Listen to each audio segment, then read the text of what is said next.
Watch those wrist rockets! Hello everyone and welcome back to another video. Now, as many of you know, a new episode of The Mandalorian came out yesterday, kicking off the second season of that show. And since I've been hyping it up so much, I figured I would make a review for it, so that is what I'm going to be doing today.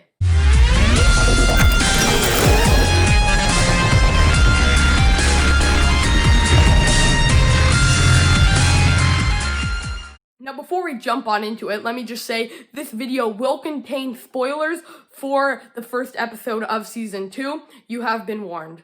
But with that said, let me just say, this episode exceeded every single expectation I had for it, which is like kind of hard to think about because my expectations for just this one episode alone were ginormous. Like, they were huge. I wasn't even thinking like it would come close to my expectations, but it exceeded them by like a mile. Like, it honestly, just in the first like minute when they're just recapping the first season, I was blown away just by the way they recapped the first season at the beginning of the episode. Like, if that doesn't scream this is gonna be a great episode, then what does? So some of the things I liked about this episode was, for one, the music. The music was so good in this episode. It took what was great about the music in the first season and then like expanded upon it. The music really was a banger, and I just want to say the music was spot on. And now let's talk about what actually happened. The episode starts with Mando trying to get information on where the other Mandalorians could be from this alien dude,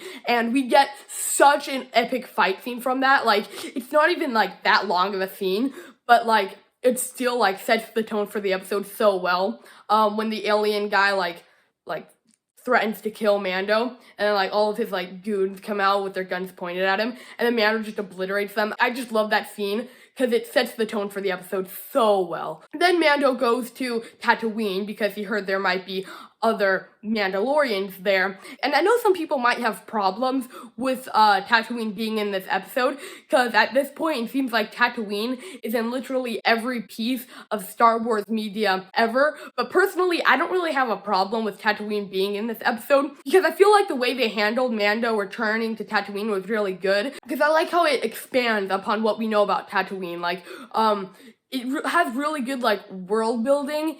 Like, it was just kind of weird to say because, like, we've already had so much world building for Tatooine, but this episode also somehow expands upon the world building we already know in a really, like, natural way that I thought was really cool. So I don't mind the return of Tatooine. I know some people do because they think it's repetitive, which it kind of is, but, you know, I don't mind it. They did a lot of really good world building for Tatooine, so as long as they expanded upon what we know about that planet, you know, it's fine. It's almost like a completely new planet, you know?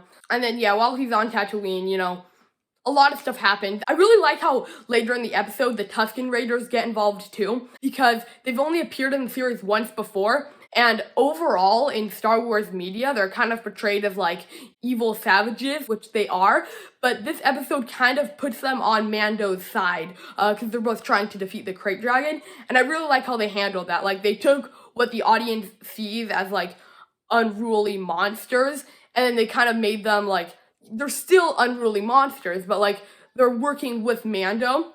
I really like how they did that. And Tusken Raiders, in my opinion, are a really cool concept, so I like how they really, you know, utilized them to the fullest in this episode.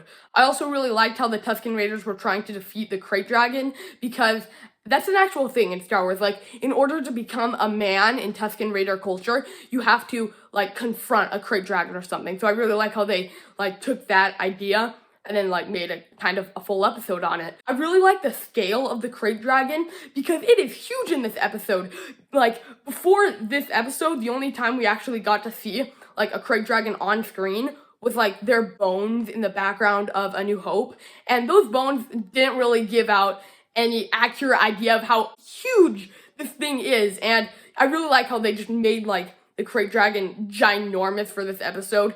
Like, yeah. And speaking of big things, the scale for this episode was huge. Like, most episodes of The Mandalorian just consist of, like, Mando doing one job to get some money and then something happens to make it interesting. But, like, this episode has, like, the stakes way higher because he's, like, trying to save a village and I really like how they like raised the stakes, you know? Overall, this episode felt like a mix between the Gunslinger episode and the Sanctuary episode because it has the same setting as the Gunslinger episode, but it has the same plot as the Sanctuary episode where Mando is trying to like help a village survive, basically.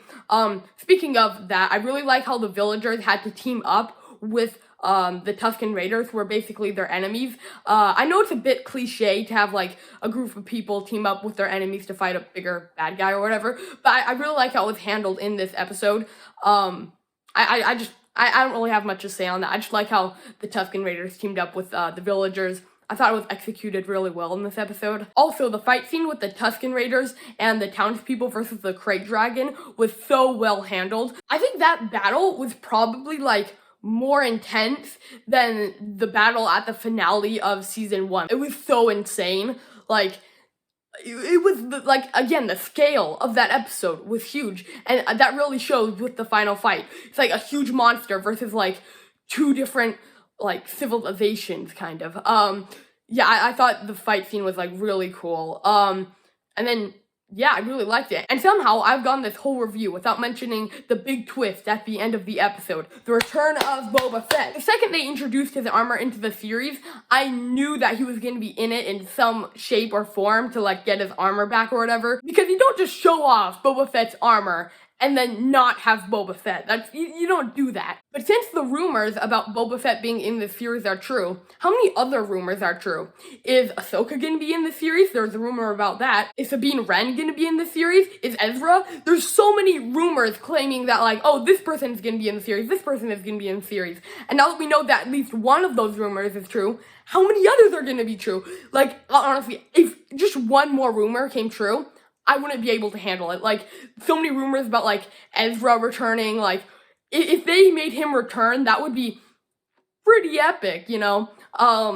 So yeah, the return of Boba Fett is epic, and what it means for the rest of season 2 is, I don't know, but it could mean that a lot more rumors, will come true, which would be epic, obviously. Now, for my final thoughts about this episode, I thought it was great. Like, it was just, like, probably one of the best episodes overall in the whole series. Like, it was such a well-handled episode overall, and, you know, I can't wait for the rest of the season. Like, usually with Star Wars TV shows, the second season is usually better than the first one, and so far this season doesn't look like it's gonna be any exception. So yeah, that basically sums up all my thoughts about this episode.